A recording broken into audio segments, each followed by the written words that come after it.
Bonjour, je m'appelle Dominique Delaporte et je suis présidente fondatrice de l'AISBL Reformed. Alors, je vais vous présenter Reformed et l'accréditation. Je pense que vous aurez peut-être l'opportunité de le découvrir au sein de l'école dans laquelle vous êtes, si ce n'est pas déjà fait, effectivement. Voilà, donc je vais vous présenter Reformed et l'accréditation dont vous allez bénéficier si vous êtes membre de notre association, AISBL. C'est une association internationale sans but lucratif. Voilà, je m'y mets un petit instant. Voilà. Alors, donc, nous, on va agir au sein de votre organisme et dans le cursus pour valider le cursus. Et en fin de cursus, vous devrez avoir une validation de compétences. On ne donne pas de diplôme, on ne donne pas de choses comme ça. Ce sont des validations de compétences qui vous permettent d'obtenir, par l'expertise que nous avons acquise au fil du temps, une accréditation à valeur européenne et nationale. Donc, l'accréditation Reformed, elle donne un gage d'assurance, de qualité d'assurance au sein du secteur des médecines non conventionnelles qui a été déterminé par Maître Isabelle Robard à travers son ouvrage Médecine non conventionnelle et droit qu'elle a édité aux éditions Litec en 2001. Alors, je ne sais pas si son ouvrage est encore d'actualité, mais en tout cas, c'était la référence. Donc, qu'est-ce que nous allons aborder ici? L'accréditation réformée, évidemment, comme gage de compétences, de visibilité, les praticiens professionnels dans le cadre des médecines non conventionnelles, quel secteur que nous représentons. Les pratiques que nous allons mettre en place et valider et donc accréditer sont des compétences qui relèvent des pratiques de soins traditionnels et naturels. Pourquoi soins traditionnels et naturels? Suivant le secteur, kinésiologie, naturopathie, etc., puisque nous représentons tous les secteurs. Donc, parce que nous nous rapprochons un petit peu de ce que l'OMS a mis en place, c'est-à-dire des stratégies qui ont eu deux ou trois éléments qui vont pouvoir nous permettre de se cadrer aussi par rapport à l'Europe et à l'international. Et au national, évidemment, puisque chaque pays européen est une composante de l'Europe. Ça, c'est évident. Donc, on va faire une petite introduction. On va présenter Reformed et alors en ce moment, il y a beaucoup d'actualités sur les normes AFNOR. Donc les normes AFNOR, on va y revenir et on va voir quel est l'intérêt d'avoir la norme AFNOR par rapport à l'accréditation de Reformed et la complicité peut-être entre les deux pour que vous puissiez avoir effectivement une visibilité encore plus importante sur le marché du travail. L'ancrage européen de Reformed, c'est du long cours, hein. Nous sommes là depuis un certain temps et on évolue avec les nouveautés qui se passent au niveau de l'Europe. Reformed, on va le mettre par rapport aux organismes qui seraient accrédités, non accrédités et effectivement aux apprenants, donc vous qui allez sortir ensuite avec l'accréditation si vous êtes adhérent chez nous. Les avantages du praticien en médecine non conventionnelle dans le secteur des accrédités, quels sont les avantages d'être accrédité, l'impact sur le marché du travail, l'impact sur la clientèle, parce que c'est un impact aussi important d'être accrédité, comment obtenir l'accréditation, ce qui change pour vous au niveau de l'obtention, les questions fréquentes qu'on peut se poser, vous pourrez nous en poser peut-être ultérieurement par email ou auprès de votre organisme directement qui sera normalement vous répondre, sinon un petit mail me sera transmis. Et la conclusion, synthèse des bénéfices et appel à l'engagement. Alors, donc, dans le contexte professionnel et les enjeux de reconnaissance, il est évident que pour l'instant, le secteur n'est pas reconnu, il est toléré, il est accepté au niveau des impôts, puisque vous pouvez faire une déclaration d'impôt, et il est de plus en plus dans une forme de structuration par rapport à certains organismes. Et nous œuvrons pour la reconnaissance des métiers, hein. Donc, on va reconnaître les métiers en pratique de soins, comme je vous l'ai dit, traditionnels et naturels. Pourquoi on a choisi ça? Je vous l'ai expliqué aussi tout à l'heure, mais je vais revenir aussi. Et c'est aussi rentrer dans un contexte d'un organisme à travers lequel, en 2016, on a été expert, qui s'appelle l'ESCO, qui détermine les occupations de chaque métier et chaque profession, dont les médecines non conventionnelles sont intégrées dans le cadre des pratiques de soins traditionnels et naturels. Alors, c'est un marché qui est en pleine expansion, évidemment, puisque depuis la Covid, nous avons vu grimper les demandes, hein. Bon, là, effectivement, post-Covid, il y a eu une petite baisse de demande, mais je pense que ça devrait normalement se réintégrer correctement. Alors, comment se distinguer, comment rassurer son client? L'accréditation Reformed, AISBL, offre une réponse stratégique à ces questions.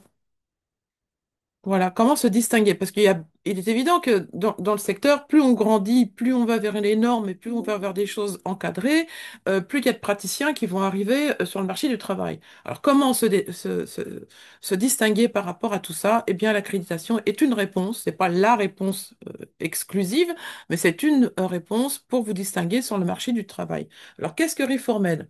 Reformed, ça veut dire Regroupement européen pour la formation et la reconnaissance des médecines non conventionnelles. C'est une AISBL, c'est-à-dire Association internationale sans but lucratif de droit belge. Alors pourquoi de droit belge? Parce que c'est la seule structure juridique qui existe en Belgique. Ça n'existe dans aucun autre pays. Ça peut être l'équivalent d'une ONG ou d'une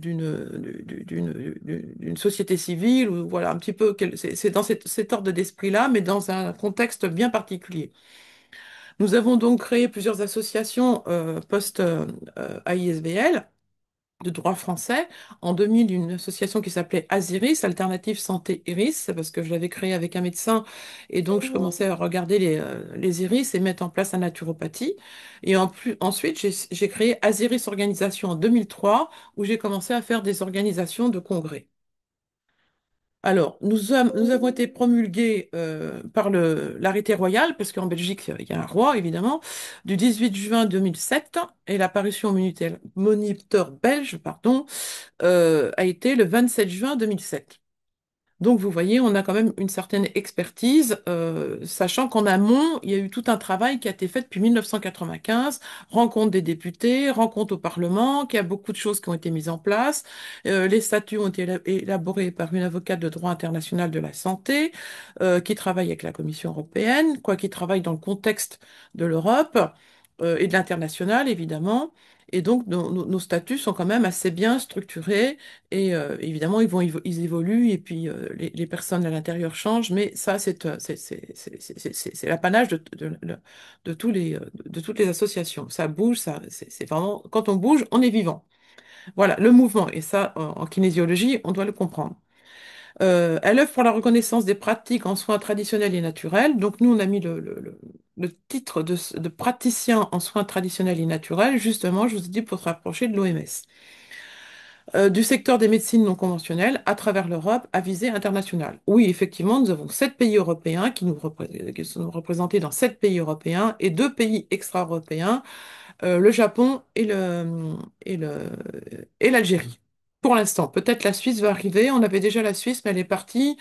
On va y arriver, sachant que la Suisse a quand même des accords bilatéraux avec l'Europe, hein. Donc il y a quand même des choses. Notre mission, c'est d'accréditer les praticiens et les formations selon les standards exigeants, promouvoir la qualité, l'éthique et la transparence, créer des réseaux de professionnels structurés et reconnus. Voilà, donc il y a accréditer, promouvoir, créer des réseaux. Donc c'est-à-dire créer un ensemble dans lequel les personnes peuvent se reconnaître au niveau national et européen et international, sur les mêmes critères.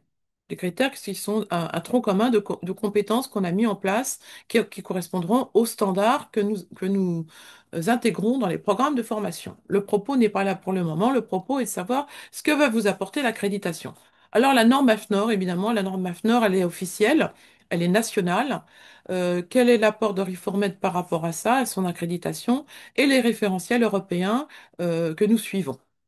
Alors, la norme FNOR officielle est structurée pour structurer les professions. Par exemple, actuellement, il y a dans le secteur des médecines non conventionnelles, on a 3 branches qui sont en train de se mettre dans la norme AFNOR. Une qui a été éditée là récemment en juillet 2007, c'est la norme sur la réflexologie, donc sur la profession de réflexologue. On ne met pas en avant la formation, ce qui est un peu dommage, et j'ai donc pris contact avec la norme AFNOR pour pouvoir justement harmoniser un petit peu ce qui va être mis en place et ce qui sera ensuite mis en place au sein de l'accréditation de Reformed pour qu'il y ait une compatibilité entre toutes les compétences qui vont se développer et le cadre qui est en train de se mettre en place. Alors, il y a d'autres branches qui sont en train de rentrer dans la norme AFNOR, la naturopathie et et la kinésiologie. Alors, qu'est-ce que la norme AFNOR, elle définit les compétences fondamentales du réflexologue, parce que pour l'instant on parle du réflexologue, mais ça peut être de n'importe quelle branche. Je prends la branche de réflexologie parce que celle qui vient de se mettre, qui a été éditée. Les bonnes pratiques professionnelles, les exigences éthiques et déontologiques, il y a donc un code d'éthique et de déontologie qu'il faut suivre et qui est un cours qui est intégré dans chaque programme de formation qui doit être normalement conjointement fait entre l'école et Reformed, hein, parce qu'il y a le niveau européen et il y a le niveau national. Le périmètre d'intervention est en cours tout est en cours d'élaboration actuellement. Il y a une reconnaissance européenne renforcée par des codes, hein. Et pour le code qui correspondrait aux médecines non conventionnelles, donc au secteur des médecines non conventionnelles, c'est le code NACE, révision 2025, donc c'est tout récent. Depuis février 2025, il y a cette révision qui a été mise en place. Et puis, il y a différents codes qui se mettent en place, comme le code 86-97, qui correspond aux professions intermédiaires, services d'activité pour les médecins, les dentistes, etc. Donc, on est regroupé parmi les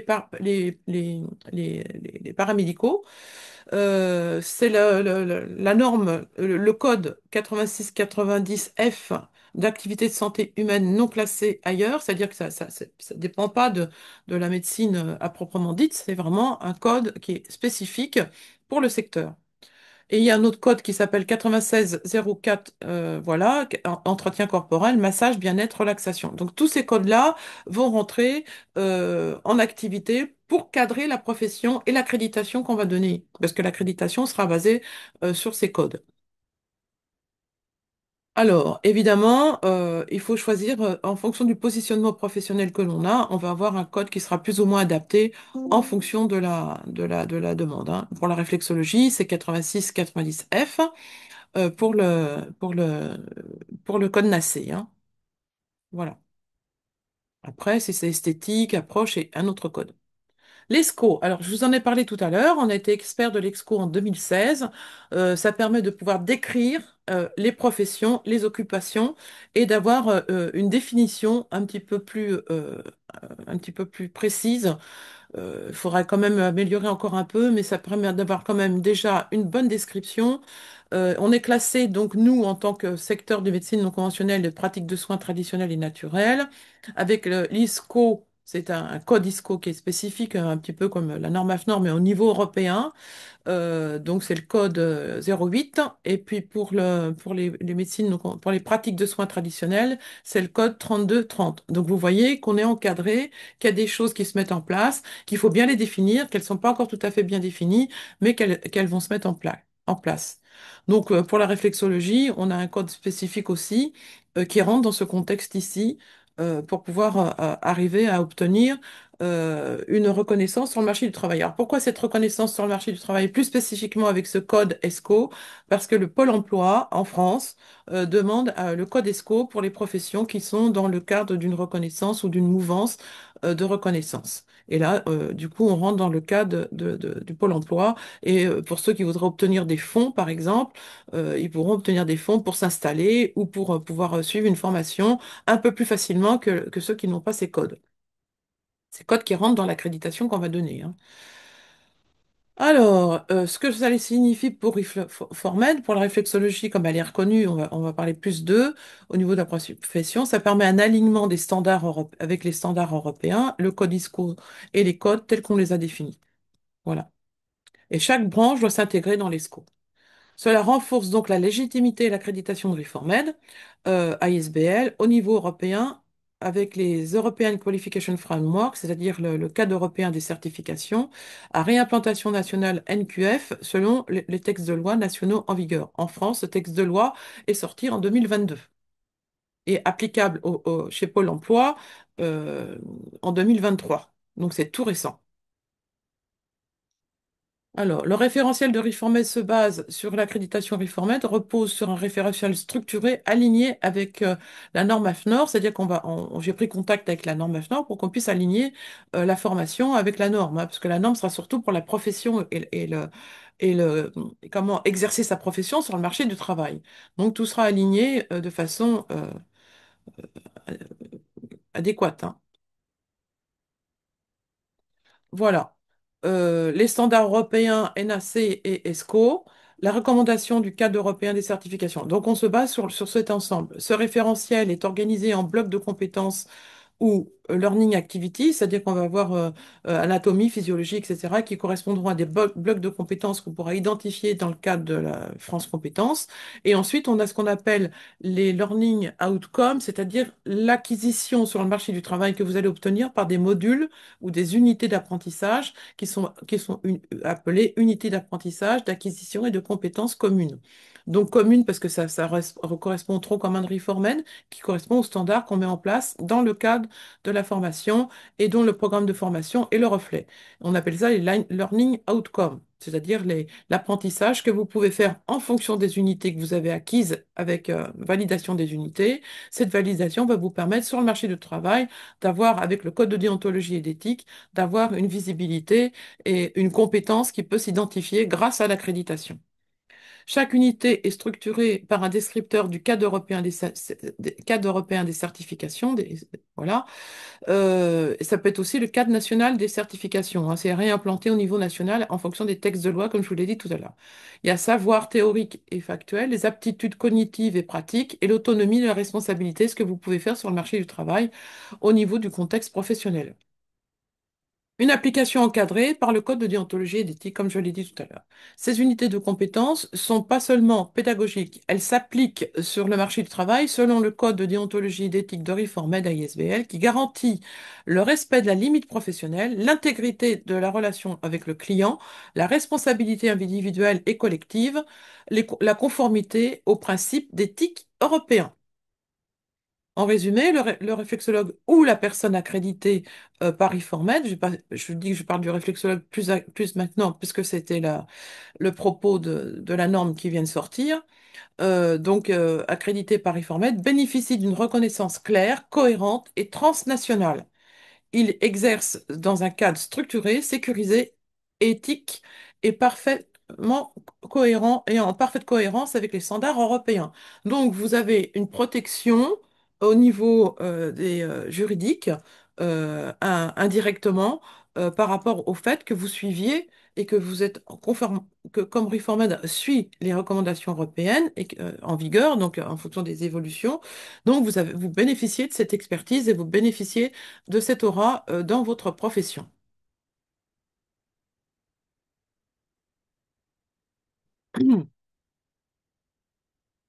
Désolée. Voilà. Donc, il y a un petit résumé ici. Les codes, donc, ESCO et ISCO. Donc, je vous ai dit, ISCO, c'est 008, j'ai oublié de le noter ici. Le praticien en médecine traditionnelle, donc, c'est le libellé description. Le pôle emploi, c'est la fiche ROM que vous allez trouver en France. Pour les autres pays, ça sera un petit peu délicat, mais on verra comment on s'organise par rapport aux autres pays. Mais en tout cas, en France, le pôle emploi, développement personnel et bien-être de la personne. Cette fiche ROM 1000, cette fiche K1103, elle est applicable en France, en Belgique et elle est applicable aussi en Algérie. C'est-à-dire que c'est la même fiche ROM métier, la même fiche métier qui est applicable dans plusieurs pays pour chaque branche. Donc vous voyez que la France, elle rayonne quand même dans pas mal de pays. Donc le code NACE, c'est 86-97, 86-90 et 86-80 et 96-07, santé humaine, entretien corporel, etc. Et activités intermédiaires pour les services médicaux et paramédicaux. Les codes permettent de positionner le réflexologue ou la personne accréditée dans une grille européenne structurée, professionnelle, éthique et transnationale. Alors, l'ancrage de Reformed au niveau des partenariats institutionnels. Reformed, depuis 2020, alors on a été partenaire non rémunéré évidemment, mais on était en partenariat avec la Commission européenne depuis 2007. Et depuis 2020, il y a eu ce qu'on appelle le Pact for Skills, le pacte de compétences qui a été mis en place par la Commission européenne. Et nous faisons partie du pacte, nous sommes membres, donc les Reformed est membre du Pact for Skills, du pacte de compétences, et rayonne sur l'Europe avec les écoles qui ont signé une lettre d'engagement avec des critères auxquels il faut répondre, qui sont remplir le CV Europass, passer l'examen, remplir son CV, s'inscrire à Reformed, à participer aux journées neurosciences, etc. Il y a plein d'indicateurs qui sont mis en place et ces indicateurs, dès que l'organisme de formation signe la lettre d'engagement, doit respecter ces indicateurs. Plus les indicateurs seront importants dans notre secteur, plus on aura possibilité d'avoir une bonne visibilité au niveau du marché du travail. Donc, je vais juste vous montrer la carte si ça fonctionne. Voilà. Et donc, je vais vous montrer juste un exemple, hein. Donc, on est membre du Pack for Skills, on est référencé. Voilà, c'était tous les membres dans tous les pays. On a participé aussi à l'année de l'Europe, hein. On a participé à la semaine de l'Europe. Voilà. Et la carte, évidemment, elle n'est pas là. Alors, on va partie prenante du groupe CDFOP. Bah, écoutez, ce sera pour une autre fois l'occasion de la carte. Je vais essayer de la rechercher ici. Alors,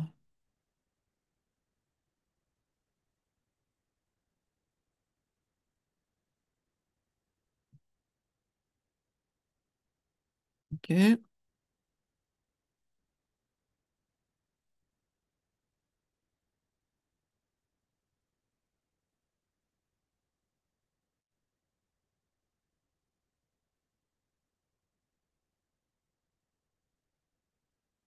Voilà, oui, on fait partie de la Commission européenne, on est membre de la du Pact for Skills qui fait partie d'une action de la Commission européenne.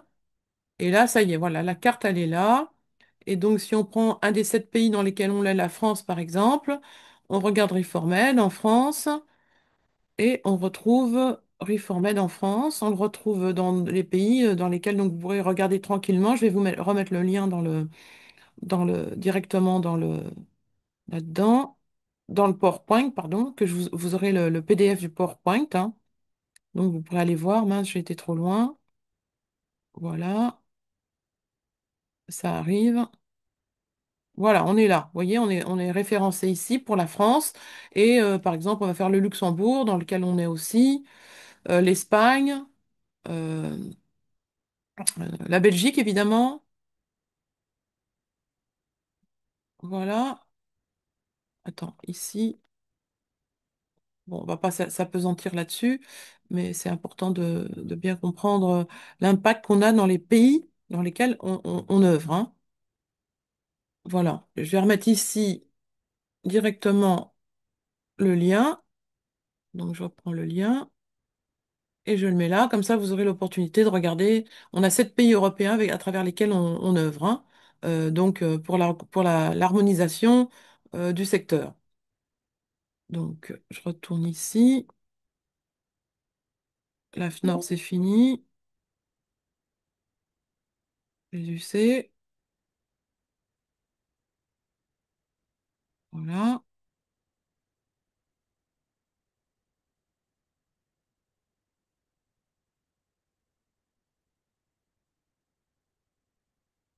Et je vais remettre ça ici directement, comme ça vous l'aurez dans le PDF que votre école vous transmettra. Voilà. Donc vous aurez l'opportunité de regarder ça tranquillement. J'enregistre et c'est bon. Voilà. On retourne vers le PowerPoint. Tranquille. Voilà. Donc, je vous l'ai mis là, hein. Normalement, on doit y accéder directement. Voilà, c'est bon, vous avez la carte représentative dans laquelle nous œuvrons. Donc, alors après, on fait partie prenante, on est partie prenante avec le CDFOP, qui est un organisme de statistique, hein, qui met pas mal de choses en place et on a pas mal d'éléments qui vont pouvoir nous permettre de nous positionner au niveau européen et national. On est inscrit au registre des transparences, hein, donc c'est-à-dire que c'est un registre européen sur lequel on œuvre. Vous voyez qu'on est activé. Là, on doit être à jour régulièrement. Et là, on a aussi une accréditation au Parlement européen, donc en tant que lobbyiste, c'est-à-dire en tant que personne qui fait prévaloir les actions qu'elle met en place. Voilà. Donc, on se connecte. Je vais me connecter directement avec mon. Vous voyez, c'est pas compliqué. Il va falloir que vous aussi vous fassiez votre CV Europass. Il faudra aussi vous connecter directement comme je le fais là actuellement. Vous allez voir, c'est simple. Il y a un QR code. Vous scannez le QR code dans une fenêtre spécifique, dans une action spécifique EU login. Voilà, lecture du QR code. Il lit le QR code, il donne un numéro. Et avec le numéro, on peut s'identifier directement. C'est très rapide sur le site internet de la Commission européenne.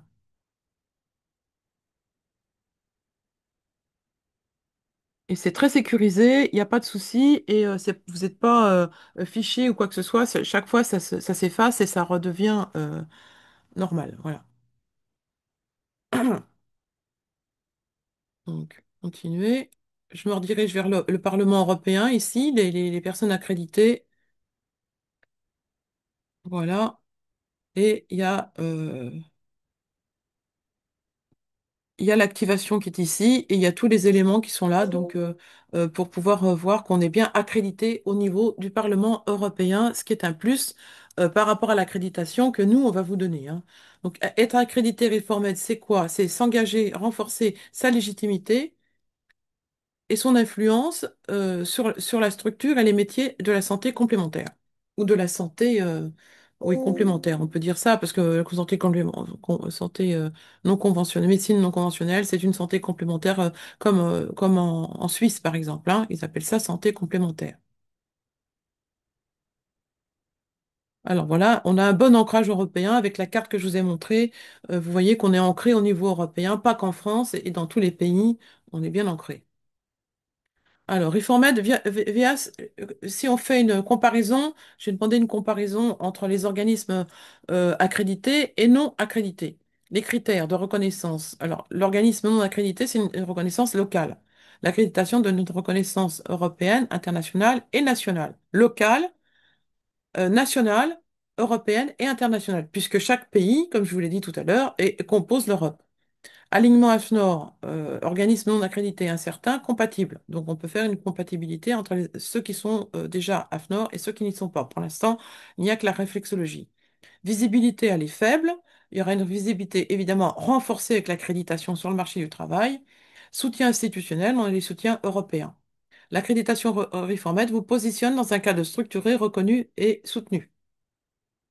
Alors, les organismes membres accrédités par IFORMED, reconnaissance internationale, alignement avec les crédits ECVET et les normes nationales, en fonction des textes de loi, comme je vous l'ai dit, et l'accès au réseau ReFormed du Pack for Skills. Donc, chaque organisme qui signe la lettre a accès au réseau. Donc, normalement, il doit l'indiquer sur son site internet comme quoi il est membre du réseau du Pack for Skills. Il y a un kit de communication et ce kit, on va le mettre à jour régulièrement. Et normalement, les organismes qui sont dans le cadre du Pack for Skills et dans le cadre de l'accréditation de Reformed doivent mettre sur leur site internet qu'ils sont membres de Reformed et du Pack for, et de fait du Pack for Skills. Qu'est-ce que ça donne pour les organismes accrédités Reformed? Une reconnaissance officielle Paris Formed, qui est privé pour l'instant, mais une visibilité européenne, puisque nous avons quand même un impact, comme vous l'avez vu, au niveau du Parlement européen, au niveau de la Commission européenne et au niveau du registre des transparences. Reconnaissance limitée, souvent locale. Donc c'est vrai qu'il peut y avoir une reconnaissance, mais localement, dans son contexte, mais il n'y aura pas une reconnaissance s'il y a de la mobilité. Alors la mobilité, ça peut se faire aussi dans un même pays, d'une région à une autre. Parce qu'on peut passer de la région Île-de-France à la région PACA, que quelque chose qui soit reconnu en région Île-de-France ne soit pas reconnu en région PACA. Ça aussi, c'est de la mobilité et de la reconnaissance, et les crédits vont servir justement de pont entre les régions pour les compétences. Et c'est pour ça qu'on ne donne pas de diplôme ou quoi que ce soit, on donne des validations de compétences avec les niveaux européens. Il y a 8 niveaux européens et les 4 premiers sont dans la formation professionnelle. Donc, l'apprenant à l'issue du programme accrédité, certification reconnue à l'échelle européenne. Donc, c'est une accréditation et la certification arrivera quand on aura finalisé le dossier auprès de France Compétences. Programme issu d'un programme non accrédité, ben, certification souvent non reconnue hors du pays ou hors de de la région, hein. Comme je dis, ça peut passer d'une région à une autre, et d'une région à une autre, il peut n'y avoir pas de reconnaissance de compétences d'un pays à d'une région à une autre. Avec les crédits, on a cette transparence.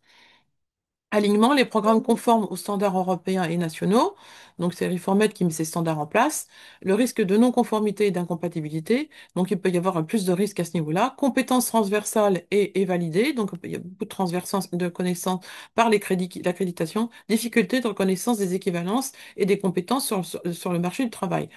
Le partenariat, projet européen, etc. Il y a plus de facilité pour obtenir par les réseaux des partenariats, isolement institutionnel pour les autres, opportunité de mobilité de formation continue, et accès limité aux dispositifs européens. Donc, vous voyez qu'il y a quand même un intérêt, hein. Alors, voilà. Deuxième partie, crédibilité, donc la mention accrédité Reformed est valorisante pour les partenaires et les financiers, et les diplômes valorisés auprès des employeurs et des institutions. Les autres, non, évidemment, hein, je ne fais pas le contexte. La qualité pédagogique, audit qualité Reformed, on fait un audit par école et on fait le pourcentage de troncs communs par école. Vous pouvez vous renseigner auprès de votre école si elle était validée dans le cadre de Reformed et que vous êtes donc adhérent de Reformed. Vous pouvez demander à votre école le temps qu'ils ont mis pour arriver à la validation, hein. Ça s'est pas fait en 2 secondes, hein. On a analysé l'ensemble des données et chaque année, c'est révisé. Formation validée par des standards européens et internationaux. Alors, implantation nationale via le NQF, facilité d'intégration dans le cadre national. Alors, évidemment, en fonction de texte de loi. Pour la France, pour l'instant, c'est déjà en état, ce qui n'est pas le cas dans d'autres pays, hein. Il faudra regarder en fonction des pays. Accès facilité à l'emploi et à d'autres formations. Oui, par la transparence des compétences.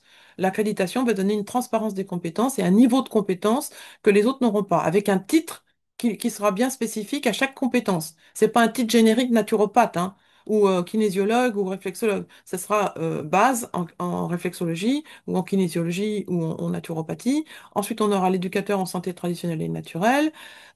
Ensuite, on aura l'éducateur spécialisé et le praticien. Et chacun a des compétences avec des crédits différents, évidemment. Alors, l'avantage d'un praticien, c'est gagner en crédibilité auprès des clients et des partenaires, être visible dans les annuaires professionnels et européens, accéder à un réseau international de praticiens reconnus, national, européen et international, valoriser ses compétences dans la démarche administrative, se démarquer par rapport au secteur, dans le secteur. C'est d'avoir une marque spécifique dans le secteur.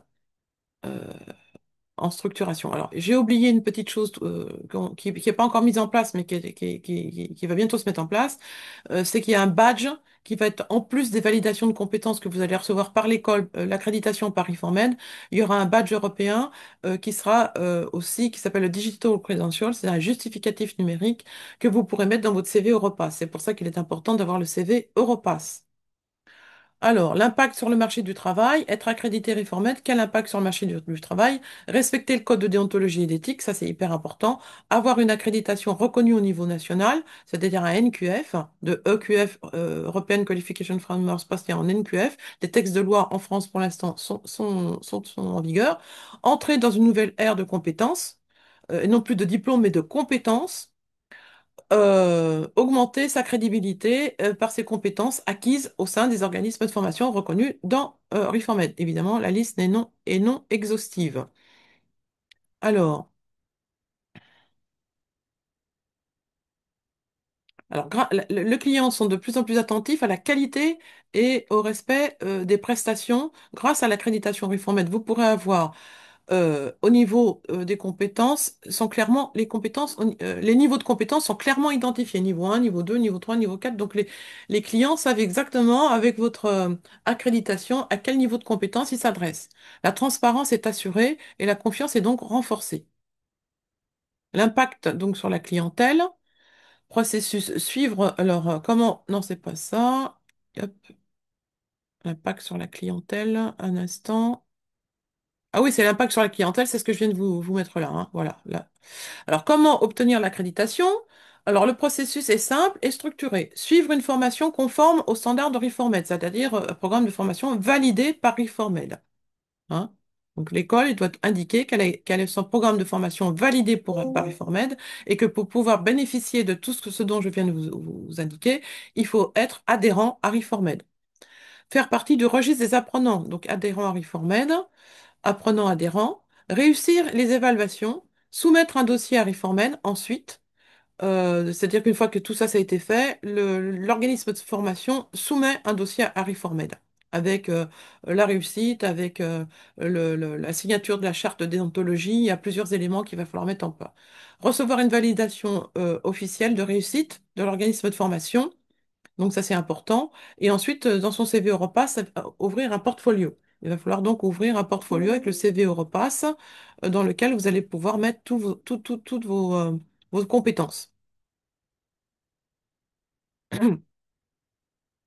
Donc, il va falloir créer son CV Europass, il va falloir créer un mot de passe et s'enregistrer sur le site de la Commission européenne. Je vous ai montré, hein, il y a juste un petit code barre là, qu'il va falloir mettre à chaque fois pour sécuriser il faut d'abord remplir son profil, hein, il faut créer un CV Europass, mais avant de créer les CV, il faut commencer par créer son profil. Et de son profil, on va pouvoir extraire les CV. Si vous avez déjà eu un CV Europass, à ce moment-là, vous pouvez s'il était ancien avant 2020, ça existe depuis 2020, hein, ça fait 5 ans maintenant, bien tassé. Donc, du coup, vous pouvez télécharger l'ancien CV Europass et puis il se mettra à jour automatiquement dans le contexte. Et dans le CV Europass, vous aurez la possibilité de pouvoir intégrer vos compétences dans un portfolio. Donc, library. Et voilà, vous rentrez toutes vos compétences ici, tous vos diplômes, et ça fait partie d'un passeport de compétences, hein. Il y a le passeport de compétences qui est intégré dans l'adhésion de Reformed. Et vous aurez un papier de Reformed que vous intégrerez là-dedans, dans le portfolio. Voilà. Vous pouvez ensuite rentrer en tant que membre à ISBL en tant que professionnel après 3 ans d'installation. C'est-à-dire que dès que vous sortez de l'école, vous n'êtes plus étudiant, donc c'est plus la cotisation étudiante. Il y a plusieurs types de cotisations. Et donc, vous aurez une cotisation qui sera une cotisation tout public, on va dire, hein, de transition pendant 3 ans, laps de temps durant lequel vous devez vous installer, hein. Vous avez la compétence pour pouvoir exercer, évidemment, mais l'installation, elle est importante, hein. Et donc, il faut s'installer et vous avez 3 ans pour le faire. Et donc, au bout de 3 ans d'installation, vous pouvez demander à être confirmé. Alors, confirmé avec plusieurs niveaux de compétences. Là aussi, vous aurez une accréditation par niveau de compétence. Donc, de niveau de base, un niveau simple, un niveau, niveau 3, niveau 4, etc. Donc, chaque niveau, et on vous accompagne tout au long du parcours que vous devez suivre. Qu'est-ce que ça peut changer pour vous? Positionnement professionnel et reconnaissance.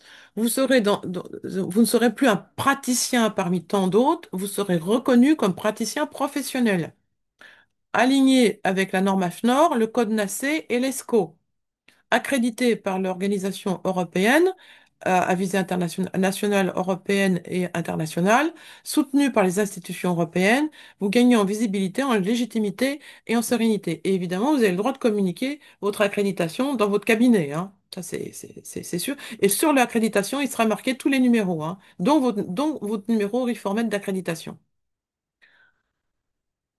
Alors, en conclusion, l'accréditation réformée d'ISBL et la norme AFNOR pour le réflexologue, par exemple, et les autres branches qui sont en cours, le code NACE, les ESCO sont complémentaires. Tout ça, c'est complémentaire et ça donne un plus à votre visibilité sur le marché du travail, hein, votre reconnaissance mutuelle.